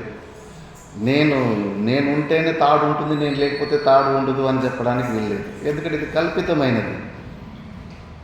అందుకే ఈ శ్లోకాలు సూక్ష్మంగా గురువుల దగ్గరపై విచారణ చేయాలి. సాక్షాత్తు కృష్ణ పరమాత్ముడే చెప్తున్నాడు, అవన్నీ నాలో ఉన్నాయి, నేను మాత్రం వాటిలో లేను అంటే కన్నా ఇది కల్పితమైన జగత్తు, నా అధిష్టానంలో ఇవంతా కల్పన మాత్రం అంతే అని చెప్పేసి. అందుకే ఎలా అంటే ఇప్పుడు మనం అద్దంలో నిలుచుకున్నాం, మన ప్రతిబింబం మనం చూసుకుంటున్నాం. ఒక చిన్న ఊహ, ఆ ప్రతిబింబంలో మనది ఒక ఫోటో కనిపిస్తూ ఉంటుంది కదా. ఆ ఫోటో సినిమాలో చూపించినట్లు మనకన్నా భిన్నంగా యాక్ట్ చేసేసి అదేదో నేను సపరేట్ జీవనని అనుకుంటే కన్నా ఎంత అజ్ఞానమో అలాంటి మనము దర్పణం లోపల ఉన్న ఇమేజ్ లాగా మనం నేను జీవుణ్ణి అని మనం అనవసరంగా మనం వేరువేరుగా చూసుకుంటున్నాం. అందుకే హస్తామలకాచార్యులు అంటారు, యథా ముఖాభాసకో దర్పణే దృశ్యమానో ముఖత్వాత్ పృథక్త్వేన నైవాస్తి వస్తు చిదాభాషకో దీషు జీవోపి తద్వత్ స నిత్యోపలబ్ధి స్వరూపోహమాత్మా యథా దర్పణాభావ ఆభాసహానౌ ముఖం విద్యతే కల్పనాహీనమేకం తథా వియోగే నిరాభాసకో యః స నిత్యోపలబ్ధి స్వరూపోహమాత్మా స నిత్యోపలబ్ధి స్వరూపోహమాత్మా స నిత్యోపలబ్ధి స్వరూపోహమాత్మా. అద్దం ఉన్నప్పుడు ముఖాభాసకో దర్పణే, అద్దంలో మన ముఖము చూసుకుంటున్నప్పుడు అక్కడ ప్రతిబింబం కనిపిస్తుంది. అలాగే మనము కూడా అంతే, అక్కడ నిలుచుకున్న వ్యక్తి రూపంలో మన చైతన్యాన్ని పరమాత్మని పెట్టండి, ఆ అద్దం జాగాలో మన బుద్ధిని మన అంతఃకరణాన్ని పెట్టండి. అక్కడ అద్దంలో ప్రతిబింబం కనిపిస్తోంది, ఇక్కడ మన అంతఃకరణలో మనకు ఎక్కడ నేను జీవుణ్ణి, నేను అల్పుణ్ణి, పుట్టి సచ్చేటోని అని ఎక్కడ అనిపిస్తోంది మనకు ఆ ఫీలింగ్? బుద్ధిలోనే కదా, అంతఃకరణలోని. ఈ అంతఃకరణం అనే అద్దంలో మనము నేను పరిచిన్న జీవుణ్ణి అని అనుకుంటా ఉన్నాను. అందుకే యథాదర్పణాభావ ఆభాసహానో, అక్కడ దర్పణాన్ని అద్దాన్ని తీసి పెట్టేస్తే మళ్ళీ అక్కడ బింబము ప్రతిబింబము ఆ లొల్లే లేదు. ఇక్కడ కూడా అంతే, తథాధి వియోగే, ఈ బుద్ధిని ఆ దర్పాన్ని అద్దాన్ని తీసి పక్కన పారేసినట్టు ఈ బుద్ధిని తీసి పక్కన పెట్టండి నాయన. ఇక్కడ కూడా మళ్ళా జీవుడు లేడు, ప్రతిబింబ చిదాభాసరూపమైన జీవుడు ఉండడు, మళ్ళా కేవలం సచ్చిదానంద స్వరూపుడే ఉంటాడు.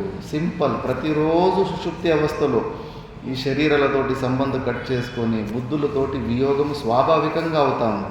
ఎక్కడున్నాయి సమస్యలు? అప్పుడు ఏమన్నా దుఃఖాలు ఉన్నాయి డీప్ స్లీప్లో, సుషుప్తి అవస్థలో. ఈ శరీరంతో ఈ బుద్ధులతోటి కనెక్షన్ పెట్టుకున్నంత సమస్య ఉన్నప్పుడే మనకు దుఃఖాలు. ఆ ఒక బుద్ధి పోయిందంటే సమస్య పోయింది, దుఃఖం పోయింది. ఇంతే సింపుల్. కాబట్టి ఉన్నది ఒక సచ్చిదానంద స్వరూపుడే. ఆ సచ్చిదానంద స్వరూపుడి కన్నా భిన్నంగా ఏదైతే కనిపిస్తుందో అంతా కూడా ఆయన ఒక అధిష్టానంలో ఆరోపితమైనదే, కల్పితమైనదే ఇది జగత్తు. స్వప్నానికి జాగ్రత్త అవస్థకు ఏమీ తేడా లేదు. స్వప్నాల గురించి వచ్చి నా దగ్గర సమస్యలు చెప్పుకోరే, గురుగారు స్వప్నంలో నేను పేదవాడైపోయాను, నాకు కష్టాలు ఉన్నాయి, అక్కడ ఏదైనా పరిష్కారం చెప్పండి అని ఎవరు నా దగ్గరికి రారు. స్వప్నాల గురించి ఎవరికి కంప్లైంటే లేదు. ఇంక సుషుప్తి అవస్థలో ఇక దుఃఖమే లేదు. జాగ్రత్త అవస్థ గురించి ఎందుకు మనకు కంప్లైంట్ అంటే విచారణ చేయడం లేదు. స్వప్నానికి జాగ్రత్తకి ఏమీ డిఫరెన్స్ లేదు. నాకే ఒక విచిత్రమైన కళ వచ్చింది. అక్కడ రూముల పనులు అవి ఇవి చేపిస్తూ ఉంటే ఒకరోజు ఇంకా బేలదారికి, సెంటరింగ్ పనికి, అందరికీ, సిమెంట్ వాడికి అందరికీ డబ్బులు ఇవ్వాలి. అందరూ ఫోన్ మీద ఫోన్ చేస్తున్నారు, స్వామీజీ డబ్బులు అని. ఇంకా ఆ ఇబ్బందితోటి పనుకున్నప్పుడు కళలో ఫోన్ బ్యాలెన్స్ ఎవరో దాతలు వేసేసారు, ఎక్కువైపోయింది. అబ్బాబా ఫోన్ బ్యాలెన్స్ వచ్చేసిందిలే ఇంకా అని బాగా రిలాక్స్ అయిపోయాను. మళ్ళీ లేచిన వెంబడి చూస్తే కన్నా లేదు, అది స్వప్నంలో వచ్చిన ఫోన్పే బ్యాలెన్స్ జాగ్రత్త అవస్థలోకి రాలేదు. మళ్ళీ సరైన జాగ్రత్త అవస్థలో కూడా భగవంతుడి కృపతోటి అదే రోజే ఎవరో భక్తులు దానం చేసేసరికి ఇంకా వాళ్ళందరికీ సెటిల్ చేసేసారు, రిలాక్స్ అయిపోయారు. మళ్ళీ ఆ రోజు మళ్ళీ పనుకుంటే కన్నా స్వప్నంలో మళ్ళీ వాళ్ళు బేల్దారులు, సెంటరింగ్ వాళ్ళు వీళ్ళు అక్కడ మళ్ళీ ఇబ్బంది పెడుతున్నారు. అక్కడ ఫోన్పే బ్యాలెన్స్ లేదు, మా డబ్బులు అని చెప్పేసి. ఇక్కడ బ్యాలెన్స్ అక్కడ పనికి వస్తా లేదు, అక్కడ బ్యాలెన్స్ ఇక్కడ పనికి వస్తా లేదు. ఏమి దీనికి సత్యం అని పేరు ఎందుకు పెట్టాలి మనం జాగ్రత్త అవస్థకి? ఎంత రిచ్ పర్సన్ అయితే ఏమి, ఎంత తెలివైన పర్సన్ అయితే ఏమి, ఎంత డబ్బులు కూడబెట్టుకుంటే ఏమి, రాత్రి బిచ్చగాని కళ వచ్చిందంటే కానీ అంతసేపు దుఃఖాన్ని అనుభవించాల్సిందే కదా. ఏమాయని సత్యమైన డబ్బులు, సత్యమైన కష్టము, సత్యమైన తెలివితేటలు రాత్రి స్వప్నంలోనే పనికి రాలేదు. అక్కడ ఆకిలయ్యి దొప్పయ్యి అనుభవమే కదా. స్వప్నంలో ఉన్న దుఃఖం అనుభవము, నిన్న పొగలో ఉన్న దుఃఖ అనుభవం ఈరోజు అనుభవ రూపంలోనే ఉంది. దానికి దీనికి ఏమి తేడా? విచారం లేకుండా అనవసరంగా స్వప్నం ఏమో మిథ్య, ఈ జాగ్రత్త అవస్థ ఏమో సత్యమని అన్ని పనికిరాని కారణాల వల్ల మనం అనుకున్నాం. ఎందుకు అది టెంపరవరీ, ఇది సత్యం అనిపిస్తుందంటే ఇది రోజు చూసిందే చూస్తున్నాం కదా, అందుకే ఇది సత్యమని. ఇప్పుడు ఎండమావులు కూడా ప్రతి సంవత్సరము రోజు చూసినప్పుడంతా నీళ్ళు ఉన్నట్టే కనిపిస్తూ ఉంటాయి. రోజు కనిపిస్తూ ఉన్నాయి కదా అని చెప్పేసి అవి నిజమైన నీళ్ళు అని చెప్పేసి పైప్ లైన్ కనెక్షన్ వేయడానికి పోతాము. రోజు కనిపిస్తూ ఉంది, అది ఎక్కడ యుక్తి అది? అలాంటి యుక్తితోటి రోజు ఒకేలా కనిపిస్తూ ఉంది జాగ్రత్త అవస్థ అని చెప్పేసి ఇంకా అందుకే మాండుక్య కార్యకాల్లో కూర్చుంటే తీసి పారేస్తారు. 10-15 యుక్తులు ఇస్తారు. స్వప్నానికి జాగ్రత్తకి ఏమీ తేడా లేదు, కొద్దిగా కూడా తేడా లేదు అని చెప్పేసి. అలాంటి మాండుక్య కార్యక్రమం చదువుతూ శరీర తాదాత్మ్యాన్ని తొలగించుకొని అనస్థీషియా ఇంజెక్షన్ లేకుండా ఆపరేషన్లు చేసుకున్నారు ఎంతోమంది మహానుభావులు. కాబట్టి విచారణ చేస్తే భగవంతుని మాటలు మంచి శుద్ధ అంతఃకరణతో వింటే ఈ శ్లోకంకి అర్థం ఎలా చేస్తారు? భగవంతుడు చెప్తున్నాడు, ఈ సకల జగత్తంతా నాలోనే ఉంది, నేను మాత్రం వాటిలో లేనంటున్నాడు. ఏమి దీని అర్థం? సూక్ష్మంగా విచారణ చేస్తే ఇది ప్రపంచము కల్పితమే, వాస్తవికంగా లేనే లేదు. మనకు అంతఃకరణ శుద్ధి లేక ఈ సత్యాన్ని గ్రహించలేకపోతున్నాం. జనక మహారాజుకు కల వచ్చింది, సకల సామ్రాట్ అయి ఉంటాడు. స్వప్నంలో చూస్తే బిచ్చగాడు అయిపోయి ఉంటాడు, అన్నీ కోలిపోయి ఉంటాడు. ఆ క్యూ లైన్లో తీసుకొని అన్నదానంలో కూర్చుంటే కానీ ఆ గంజి వస్తే అది కూడా కిందిపై పగిలిపోతుంది. ఆకలి దొప్పితోటి చాలా బాధపడుతూ ఉంటాడు. ఇంకా ప్రాణం పోయేలాంటి పరిస్థితుల్లో మెలకువైతే నేను సామ్రాట్ అయి బిచ్చగాని స్వప్నాన్ని చూస్తున్నానా, బిచ్చగానే సామ్రాట్ స్వప్నం చూస్తున్నానా అని చెప్పేసి అలాంటి విచారం ఎందుకు వస్తుంది వాళ్ళకు? వాళ్ళ అంతఃకరణ శుద్ధంగా ఉంది కాబట్టి రెండుకు తేడా కనిపించలేదు, స్వప్నానికి జాగ్రత్త అవస్థకు. చైనాలో ఒక యోగికి అలాగే చీతాకు ఒక చిలుక అయిపోయింటాడు, బటర్ఫ్లై. నేను మనిషి అయి బటర్ఫ్లై స్వప్నాన్ని చూస్తున్నా, లేదా బటర్ఫ్లై అయి మనిషి స్వప్నం చూస్తున్నానా? అంతఃకరణ శుద్ధంగా ఉంటే ఈ తేడాలు చాలా క్లారిటీగా తెలిసిపోతాయి. అనవసరంగా ఇది సత్యము సత్యము అని విచారం చేసుకోకుండా మనం ఇది ఇచ్చేసి ఇది ఒక సమస్యలాగా చూస్తున్నాము. అందుకే పరమాత్ముడు ఈ మాటలు, అందుకే ఇది చాలా స్పెషల్ జ్ఞానం అని చెప్పి అలర్ట్ చేసి అర్జునునికి ఇది చెప్తున్నాడు. దీన్ని మనం కూర్చొని మంచిగా బ్రహ్మముహూర్తంలో విచారణ చేయాలి, ఏమి చెప్పదలుచుకుంటున్న భగవంతుడు అని చెప్పేసి ఇలా చెప్పిన తర్వాత త్రిభిర్గుణమయే భావైరేభి సర్వమిదం జగత్ మోహితం నాభిజానాతి మామేభ్యః పరమవ్యయం. త్రిభిగుణమై భావై ఏవి సర్వమిదం జగత్. ఈ కంప్లీట్ జగత్తు త్రిగుణాత్మకమైనది. రజోగుణము, తమోగుణము, సత్వగుణము మిశ్రితమైనది. ఈ 3 గుణాలు సామ్యంగా ఉన్నప్పుడు కూడా సృష్టి జరగదు, ప్రళయం అయిపోతుంది. తారతమ్యం హెచ్చు తక్కువ ఉన్నప్పుడే రియాక్షన్స్ అవుతూ ఉంటాయి, అప్పుడు ఈ సృష్టి అవుతూ ఉంటాయి. కాబట్టి ఈ 3 గుణాలు కూడా కేవలం మోహంతో నాలో నా అధిష్టాన రూపంలో ఈ మోహ రూపంలో కేవలం కల్పితంగానే కనిపిస్తున్నాయి. మామేభ్యః నా అభిజానంతి మామేభ్యః పరమవ్యయం. కాకపోతే ఈ త్రిగుణాత్మకమైన మాయ తక్కువ అంచనా వేయకండి. పెద్ద పెద్ద వాళ్ళకి ఎన్నో చెరువులు నీళ్లు తాకిచ్చేసింది ఈ మాయ, అంత సులభం కాదు. భగవంతుడు చెప్తున్న టెక్నిక్, ఈ మాయను గెలవడము జ్ఞానం ఒక ఘమండంతోటే కాదు, ఇంకోటి అవసరం ఉందని చెప్తున్నాడు. ఎందుకంటే మనకు ఈగో అనేది పెద్ద సమస్య. ఏది పొందినా కూడా మానిత్వం వచ్చేస్తూ ఉంటుంది, మనలో స్పెషాలిటీ వచ్చేస్తూ ఉంటుంది. ఇంకొకరికన్నా నేను ఈ విషయంలో గొప్ప అనేది తెలుసో తెలియకుండా ఆ భావన వచ్చేస్తూ ఉంటుంది. కాబట్టి జాగ్రత్తగా ఉండాలి. దానికి తోడుగా నెక్స్ట్ శ్లోకంలో చెప్తున్నాడు ఎలా మరి ఈ మాయని అందుకే ఈ మాయ వల్ల మా ఏభ్యః పరమవ్యం నా అభిజానాతి. నన్ను వీళ్ళు తెలుసుకోలేకపోతున్నారు, ఈ మాయ వల్ల నా యథార్థ స్వరూపాన్ని తెలుసుకోలేకపోతున్నారు. మరి ఎలా మరి ఈ మాయను మేము ఎలా గెలవాలంటే దైవీ హేష గుణమయీ మమ మాయా దురత్యయా మామే వయే ప్రపద్యంతే మాయామేతాం తరంతి తే. ఇదే సొల్యూషన్. మరీ లైట్గా తీసుకోకండి ఈ మాయని. ఏముందులే అని చెప్పేసి జడత్వాత్ విద్య అనిత్యం అని చెప్పేసి చెప్పుకుంటా ఉంటే ఓహో పెద్ద పెద్ద వాళ్ళకే పట్టేసింది ఇది. మరి ఏమి చేయాలంటే మామేవ ఏ ప్రపద్యంతే. ఫస్ట్ నువ్వు సరెండర్ కా. ఈ ఈగోని మనము డైల్యూట్ చేసుకోవాలి, అహంకారాన్ని చంపుకోవాలనుకుంటే మన స్వరూపమే సచ్చిదానంద స్వరూపుణ్ణి, ఆయన మీద అత్యంత ప్రేమను పెంచుకోవాలి. చరిత్రలో కానీ సగుణ సాకార రూపంలోనే కానీ ఎంత దివ్యమైన చరిత్ర ఉంటుంది. సినిమా స్టూడియోలో చూసేసి నిర్ణయం తీసుకోకండి. వాళ్ళు ఏమేమో ఒకటి చూపించి ఒకటి చూపిరు. మంచి ఆచార్యుల ద్వారా క్రమంగా మహాభారతం కానీ రామాయణం కానీ అవన్నీ చదువుతూ ఉంటే సగుణ సాకార రూపంలో కూడా ఎంత సత్వగుణ ప్రధానమైన గుణాలు ఉంటాయి. ఆ గుణాల ద్వారా పరమాత్మ మనకు చేసిన ఉపకారము ద్వారా ఇవన్నీ కూడా మనం తెలుసుకుంటూ ఉంటే మాటలు రావు. ఆ పరమాత్మని కృప నీకు మనం తెలుసుకుంటే కానీ అంత ప్రేమతోనే ఆ నీలో ఉన్న ద్వైత రూపంలో ఉన్న భక్తి అయినా పర్వాలేదు, దాన్ని నువ్వు అద్వైత రూపంలో ఆ జ్ఞానానికి ఆ భక్తికి అభేద రూపంలో రెండు ఒకటే, వేరు వేరు కాదన్న విషయం తెలుసుకొని మరి నీ స్వరూపాన్ని, ఆ సచ్చిదానంద స్వరూపాన్ని, అలాంటి స్వభావాన్ని తెలుసుకొని నీకు ఎందుకు ప్రేమ కలగదు? ఉపనిషత్తు చెప్తా ఉంది, ఆత్మనస్తు కామాయ సర్వం ప్రియం భవతి అని చెప్పేసి. మనం నిజమైన ప్రేమ కేవలము మనలో ఉన్న సచ్చిదానంద స్వరూపుని మీదనే చేయగలం. మిగతా బయట చూపించే ప్రేమలన్నీ కూడా క్యాల్కులేటివే. బృహదారణ్యక ప్రతి ఒక్క రిలేషన్ గురించి స్పష్టంగా చెప్పేసింది. పతికి పత్ని ఎందుకు ప్రియంగా ఉంటుందంటే అనుకూలంగా ఉన్నప్పుడే. ప్రతికూలంగా ఉంటే గాన మొత్తం ఇంకా విషం ఇచ్చి కూడా చంపేస్తున్నారు. ఈ మధ్య భయంకరంగా జరుగుతూ ఉన్నాయి. ఎవరు అంతే, కొడుకులు కానీ కూతురులు కానీ ప్రతి ఒక్క ప్రేమలో కూడా వాళ్ళు మనకు అనుకూలంగా ఉన్నంత వరకే ప్రేమ. మన ఆనందానికి వాళ్ళ కాంట్రిబ్యూషన్ ఉన్నంతసేపే ప్రేమ. అది లేనప్పుడు మళ్ళీ శత్రుత్వమే. కాబట్టి కొన్ని రిలేషన్స్లో కూడా అప్పుడే యోగులు టెస్ట్ చేసిండ్రు. అట్లెట్లంటారు స్వామీజీ, తల్లి పిల్లల ప్రేమ ఎంత స్ట్రాంగ్గా ఉంటుంది, అక్కడ ఏం స్వార్థం ఉండదు కదా, అలా అనిపిస్తూ ఉంటుంది మనకు. అప్పుడే మహర్షులు నదుల్లో ఒకసారి వాగులో కొట్టుకుపోతా ఉంటే మధ్యలో ఒక చెట్టు ఉంటుంది. ఆ చెట్టులో కోతి పిల్ల ఉంటుంది. ఉంటే కన్నా తల్లి కోతి పిల్ల కోతిని పైన పెట్టుకొని కాపాడుకుంటూ ఉంటుంది. నీళ్లు పెరుగుతూ పోతూ ఉంటాయి. ఇంకా అది మునిగే పరిస్థితి వచ్చినప్పుడు ఆ పిల్ల కోతిని కూడా కాళ్ళ కింద వేసుకొని అది కాపాడుకునే ప్రయత్నాలు చేస్తూ ఉంటుంది. ఈ విషయాన్ని ల్యాబొరేటరీలో టెస్ట్ చేశారు. గ్లాస్ కంటైనర్లో పెద్దగా వేసేసి పైన నుంచి నీళ్ళు పోయడం స్టార్ట్ చేశారు. ఎప్పటి వరకు ఇక్కడ దాకా వచ్చింది, అప్పటి వరకు పైన తల్లి కోతి పైన ఎత్తుకుంది.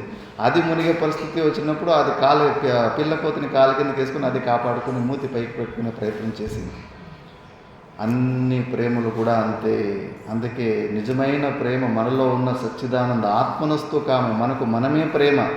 మనలో ఉన్న సచ్చిదానంద స్వరూపుడు అంటే మనకు మనమంటేనే ఇష్టము. ఈ సత్యాన్ని మనం గ్రహించాలి. అందుకే పైన అలాంటి క్యాలిక్యులేటివ్ ప్రేమలు అక్కడ ఇక్కడ టైం వేస్ట్ చేసుకోవడానికన్నా మనలో ఉన్న ఆ సచ్చిదానంద స్వరూపుని, నీ తత్వాన్ని, నీ స్వభావాన్ని దాన్నే ప్రేమించు. దాని గురించి చింతన చేయి. దాన్ని పొందాలని ప్రయత్నం చేస్తూ ఉండు. చూస్తున్నా, మీరు ఇల్లు వదిలిపెట్టి బయటకు పోలేదు కాబట్టి మీకు అర్థమవుతుంది. మేము ఇంటి నుంచి బయటకు వచ్చాం కదా, ఎవరు నా అనుకున్న వాళ్ళు ఎవరు లేరు మాకు ఇప్పుడు. అప్పుడు చిన్నప్పుడు ఒకలా అనుకున్నాము. ఆశ్రమం నుంచి ఆశ్రమం పోతే అక్కడ ఎవరు, ఇక్కడ ఎవరు ఉండరు మనతోటి. లోపల ఉన్న సచ్చిదానంద స్వరూపుడు మాత్రం ఎక్కడ పోయినా కూడా మనతోనే ఉంటాడు. అది మనమే అయి ఉంటాం. మరి అలాంటి వ్యక్తిని మనం ప్రేమించాలి కదా. వీళ్ళని టెంపరవరీగా ఉండి వదిలిపెట్టిపోయే వాళ్ళని ప్రేమిస్తే ఏం ప్రయోజనం? దుఃఖమే వస్తుంటుంది వాళ్ళ వియోగం వల్ల.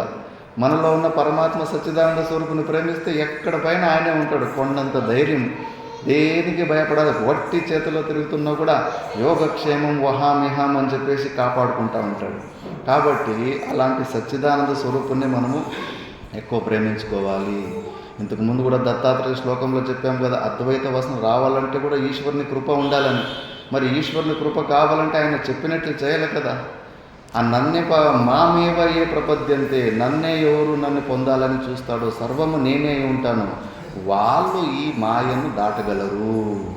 ఎంతోమంది జ్ఞానాభ్యాసం చేస్తున్న వాళ్ళు కూడా లాస్ట్లో ప్రేమ సాధనాన్ని చేసుకుంటారు. ఎందుకంటే ఆ అహంకారంలో నేను సచ్చిదానంద స్వరూపుని అనేది ఎక్కువైపోతూ ఉంటుంది. ఇప్పుడు ఈ ఊర్లో ఇంటిలోనే నేను పెద్ద మనిషిని అనుకుంటేనే ఊరికి అందరినీ కంట్రోల్ చేస్తూ ఉంటారు.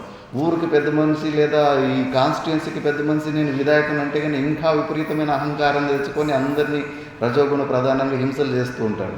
ఇంకా అహంకారంలో నేను సచ్చిదానంద స్వరూపునని అహంకారంలో అలా నిశ్చయం అయిపోతే విపరీతంగా ఇంకా ఆ అహంకారం విపరీతం అయిపోయి ఉంటుంది. ముళ్ళు కంపులాగా మన స్వభావం అయిపోతుంది. ప్రతి ఒక్క వ్యక్తికి అది గుచ్చుకుంటూ ఉంటుంది. కాబట్టి చాలా జాగ్రత్తగా ఉండాలి. అహంకారంలో సచ్చిదానంద స్వరూపం కాదు. అహంకారం వదిలిపెట్టిన తర్వాత కేవల సాక్షి ఏముందో అక్కడ మన స్వరూపం ఉండాలి. జ్ఞానాభాసేన సంతుష్ట అని, జ్ఞానం కలుగకపోయినా జ్ఞానం కలిగింది అని అక్కడ భ్రాంతి కలుగుతూ ఉంటుంది. అందుకే ఆత్మ ఒక లక్షణాల్లో 3 లక్షణాల్లో స్వరూప లక్షణము, తటస్థ లక్షణములో వ్యావర్త లక్షణం అనేది చాలా శ్రేష్టమంటారు. బాగా విచారణ చేసుకోవాలి, నాకౌట్ చేస్తూ ఉండాలి. మనము మన సచ్చిదానంద స్వరూపము కానిది మనలో ఏదైతే అనుభవాలు వస్తూ ఉంటాయో అన్నిటినీ నాకౌట్ చేస్తూ ఉండాలి. నేతి నేతి నేతి అని చెప్పేసి వ్యావర్తిస్తూ ఉండాలి, డిఫరెన్షియేట్ చేస్తూ ఉండాలి. శాస్త్రం ఏమంటుంది? పరమాత్ముడు అదృశ్యం అది. అంటే దృశ్యము అంటే జ్ఞానవత్వం, దృశ్యత్వం. కంటికి కనిపించేదే కాదు దృశ్యకోటి అంటారు. దృగ్దృశ్య వివేకం అంటారు. దృగ్ అనేది సచ్చిదానంద స్వరూపుడు, దృశ్యం అనేది ఆబ్జెక్ట్. మనకు ఏదైతే జ్ఞానం అవుతూ ఉంటుందో అదంతా దృశ్యకోటికే వస్తూ ఉంటుంది. గాలి, ఆకాశము, స్పేసు మనకు కంటికి కనిపించవు. అలాగని అవన్నీ అదృశ్యమని చెప్పలేము. ఎందుకంటే వాటి జ్ఞానం మనకు అవుతుంటుంది. ఆకులు అల్లాడుతూ ఉంటే స్పర్శేంద్రియానికి గాలి టచ్ చేస్తూ ఉంటే గాలి ఉందని అనుమానం ద్వారా జ్ఞానం అవుతుంది. మళ్ళీ అకామిడేటింగ్ కెపాసిటీ ఎక్కడికి వస్తుందంటే అక్కడ స్పేస్ ఉందని అనుమానం ద్వారా జ్ఞానం అవుతుంది. కాబట్టి అది కూడా దృశ్య కోటిలోకే వస్తూ ఉంటుంది. దేని గురించి మనకు జ్ఞానం అయిపోయిందో అది 100% దృశ్య కోటిలో ఉంది. మనం ఇంకా త్రిపుటిలోనే ఉన్నాము. జాగ్రత్తగా ఉండాలి. సాధనలో కూడా సాకార రూపాలు కానీ, జ్యోతి దర్శనాలు కానీ, జ్యోతి దర్శనము అయింది మనకు. ఎలా చూశారు జ్యోతిని? బుద్ధి ద్వారానే చూశారు కదా, బుద్ధి రూపమైన ప్రకాశం ద్వారా చూశారు కదా. ప్రమాణ, ప్రమేయ, ప్రమితి, త్రిపుటి ఉంది అక్కడ. అది దృశ్యమే. దాని జ్ఞానం అయిపోయింది కదా. జ్యోతి స్వరూపము ఒక జ్ఞానం మనకు అయిపోయింది కదా. జ్ఞానం అయిపోయిందంటే ఏదది దృశ్య కోటిలకు వచ్చింది. వ్యావర్తిలకు నేతిని తీసి పక్కన పెట్టేయండి, అది కూడా కాదు అని చెప్పేసి. ఉపనిషత్తులో మన స్వరూపము జ్యోతి స్వరూపమని ఎందుకు చెప్పారంటే, బృహదారణ్యక ఉపనిషత్తులో అక్కడ జ్యోతిర్బ్రాహ్మణం అని వస్తుంది. ఆ జ్యోతిర్బ్రాహ్మణ సారమంతా కూడా భాష్యకార భగవానులు ఒకే శ్లోకంలోనే చెప్పేశారు. అది ఆ శ్లోకం చాలా అద్భుతంగా ఉంది. స్టార్టింగే ప్రాబ్లం. అంత శ్లోకంలో సారమంతా గురు శిష్యులు ప్రశ్న ఉత్తరం వేసుకుంటూ ఉంటారు. కిం జ్యోతిస్తవ భానుమానః నిమే రాత్రౌ ప్రదీపాదికం స్యాదేవం రవిదీపదర్శన విదో కిం జ్యోతిరాఖ్యాహి మే చక్షుస్తస్య నిమీలనాది సమయే కిం ధియో దర్శనే కిం తత్రాహమకో భవాన్ పరమకం జ్యోతిస్తదస్మి ప్రభో. గురు శిష్యుల సంవాద రూపంలో ఉత్తరం ఇచ్చేశారు. హే శిష్యుడా, పొగులు నువ్వు దేని సహాయంతో అన్ని వస్తువులను చూస్తావయ్యా అంటే, సన్లైట్, సూర్యుని ప్రకాశం ద్వారా, వెరీ గుడ్. మరి రాత్రిపూట్ల దేని సహాయం ద్వారా చూస్తావా? Lamp light, moon light, very good. మళ్ళీ అమావాస్య రోజు ల్యాంపు లేదు, నీ దగ్గర టార్చ్ లేదు, మరి ఏదో ఒక హాల్లో పడుకో ఉంటావు, ఈ గుడిలోనే పనుకో ఉంటావు, ఆ మూలలో నీళ్ళ కుండ ఉంది, నీ చేతులు కూడా నీకు కనిపిస్తలే అమావాస్య రోజు రాత్రి. నీకు అర్ధరాత్రిలో దొప్పి అయితే పోయి అక్కడ పోయి నీళ్ళు తాగుతావా లేదా? తాగుతాను. మరి ల్యాంప్ లైట్ లేదు, మూన్ లైట్ లేదు, సన్ లైట్ లేదు, ఏ ప్రకాశంతో నువ్వు ఆ వస్తువుని చూసి నీ పని చేసుకున్నావంటే బుద్ధి రూపమైన ప్రకాశం, వెరీ గుడ్. మళ్ళీ సుషుప్తి అవస్థలో పోయావు కదరా, స్వప్నాలు వచ్చాయా? లేదు గురుగారు. మరి అక్కడ బుద్ధి మనసులు కూడా లేవు కదరా సుషుప్తి అవస్థలో. అప్పుడు మళ్ళీ నీకు స్వప్నాలు ఈ ఆశ్రమంలోకి ఎవరన్నా రాలేదు అంటే ఎవరో నేను ఉండాలి కదా. మరి స్వప్నాలు రాలేదన్న విషయం నువ్వు ఏ లైట్ ద్వారా, ఏ ప్రకాశం ద్వారా తెలుసుకున్నావురా? తద్ అహమస్మి ప్రభు, జ్యోతి స్వరూపము. నా ఒక స్వరూపమే, నా సచ్చిదానంద స్వరూపమే ప్రకాశ స్వరూపము. అజ్ఞాత జ్ఞాపకత్వం ప్రకాశత్వం, తెలియని వస్తువుని తెలిసేలాగా చేసేది. అందుకే యోగులు అలాంటి జ్యోతి స్వరూపంలో ఉంటారు. కాబట్టి ఆ జ్యోతి స్వరూపము సర్వవ్యాపకంగా ఉంటుంది, ప్రపంచంలో అన్నిట్లోనూ వ్యాపకంగా ఉంటుంది. ఆ స్థితిలో ఉంటారు కాబట్టి అందుకే రమణ మహర్షి ఎక్కడో అక్కడ ఫారిన్లో ఎవడో పార్కులో ఏదో చేసిన విషయం ఇక్కడ కూర్చొని అక్కడ చెప్పేస్తూ ఉంటాడు. ఎందుకంటే అంతటా వ్యాపకం ఉంటారు. ఆ స్థితిలో వ్యక్తం చేయలేరు. కానీ మళ్ళీ వాళ్ళకు ఇంద్రియాల సెట్ మళ్ళా తాదాత్మ్యం వచ్చినప్పుడు ఎక్కడ ఏం జరుగుతూ ఉందో ప్రపంచంలో త్రికాల జ్ఞానము అన్ని జ్ఞానాలు కూడా వాళ్ళకి వచ్చేస్తాయి. ఉన్నది ఒకటి, అది జ్యోతిస్వరూపం, ప్రకాశ స్వరూపం. కాబట్టి ఆ ప్రకాశం ఉదయించినప్పుడు ఈ అవిద్య అంధకారాన్ని తొలగించేస్తుంది. శివరాత్రి కూడా రాత్రి ఎందుకు ఉద్భవించాలి? శివుడు పగులు ఉద్భవించవచ్చు కదా. ఈ జ్ఞానాన్ని ఇవ్వడానికి అర్ధరాత్రిలో అమావాస్య రోజే ఎందుకు రావాలి అంటే ఆ అంధకార రూపంలో భయాన్ని తొలగించే రకంలో అజ్ఞానాన్ని తొలగించి జ్ఞాన రూప ప్రకాశం ద్వారా మన భయాన్ని తొలగించి ఆత్యంతిక దుఃఖ నివృత్తి పరమానంద ప్రాప్తి చేపించేవాడే గురువు, జగద్గురువు శంకరుడు అని చెప్పేసి. కృష్ణుడు కూడా రాత్రి ఎందుకు పుట్టాలి? దేవీ నవరాత్రులని రాత్రులు ఎందుకు చేసుకుంటారు? అన్నిటిలోనూ కూడా మన సచ్చిదానంద స్వరూపము, జ్యోతి స్వరూపము, ప్రకాశ స్వరూపము అనే జ్ఞానాన్ని ఇవ్వడానికి అలాంటి జ్యోతి స్వరూపం మనము కేవల సాక్షులు, జీవ సాక్షుల్లో ఉండి కొట్టుకుంటూ ఉంటాము. జాగ్రత్త అవస్థలో ఆ జీవ సాక్షి పేరు విశ్వము, స్వప్నావస్థలో ఆ జీవ సాక్షి పేరు తైజస్సము, సుషుప్తి అవస్థలో ఆ జీవ సాక్షి పేరు ప్రాజ్ఞుడు. విశ్వ తైజస్సు ప్రాజ్ఞుల్లోనే మనము అటు ఇటు జంపులు చేసుకుంటూ ఉన్నాం. త్రిపురాసురుడు మనల్ని అందరినీ అటాక్ చేసేసాడు. 3 పురాలంటే ఇవే 3 అవస్థలు. అందుకే వాడిని చంపడానికి ఒక శివుడు తప్పితే ఇంకెవరు చంపలేకపోయారు. ఈ 3 అవస్థల్లో 3 ఊర్లు చేసుకొని, ఒకటి ఇనుపది, ఒకటి ఇత్తడిది, ఇంకోటిది బంగారంతో ఇల్లు 3 పురాలు చేసుకొని ఉంటాడు. వాడిని 3 ఒక లైన్లో వచ్చినప్పుడు ఒకేసారి బాణం ఎవరు వదిలిపెడతారో అప్పుడు వాళ్ళని సాగు ఉంటుంది అని చెప్పేసి ఈ 3 అవస్థలని కూడా ఒకే లైన్లో రావడం అంటే ఏంటి? ఈ 3 సాక్షులకు వెనకాల ఒక కేవల సాక్షి సచ్చిదానంద స్వరూపుడు ఉన్నాడు. అది మనం గ్రహించాలి. ఈ ఎమ్మిగనూరులో ఒక అరగంట 4-5 గంటలు ఉండి, పక్కలో మంత్రాలయంలో ఒక 4-5 గంటల సేపు, ఉదయం 6 నుంచి 12 గంటలకి ఎమ్మిగనూరులో ఉండి, 12 గంటల నుంచి సాయంత్రం 6 గంటలకి మంత్రాలయంలో ఉండి, 6 నుంచి 10 గంటల వరకు ఆదోనిలో ఒకే వ్యక్తి ఉంటే ఆ సమయంలో 3 ఊర్లో ఏం జరిగిందో ఆ వ్యక్తికి తెలుస్తుంది. ఇక్కడున్న వ్యక్తి అక్కడ లేడు, అక్కడున్న వ్యక్తి ఇక్కడ లేడంటే కన్నా ఇక్కడున్న వ్యక్తికి ఆ ఊర్లో ఈ ఊర్లో తెలిసింది. ఎలా తెలుస్తుంది? తెలియదు.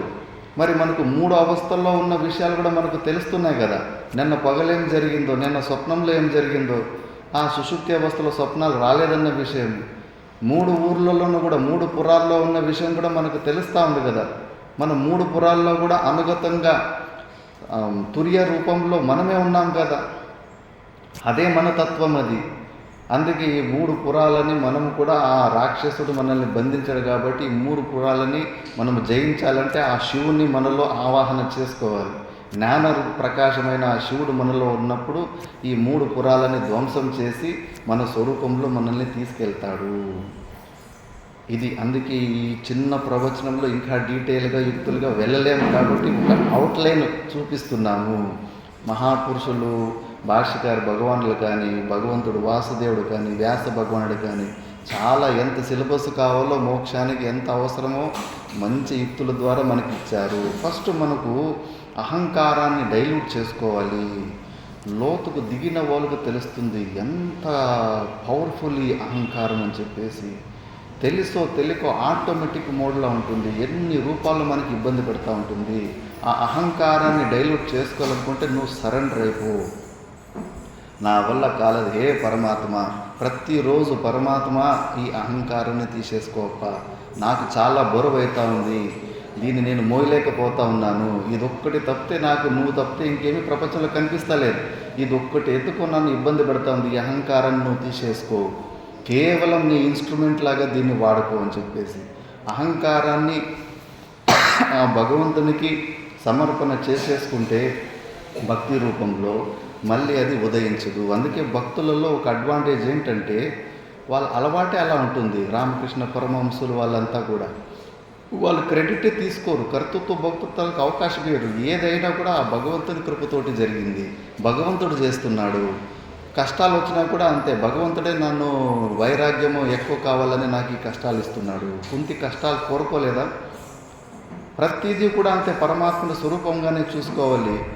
ఏదో మనకి మంచిది జరిగితే భగవంతుడు నాకు కృప చూపించాడు, మంచిది జరిగిపోతే కానీ భగవంతుడు కూడా నాకు దయ చూపిస్తలేడు అనుకోవడం కాదు.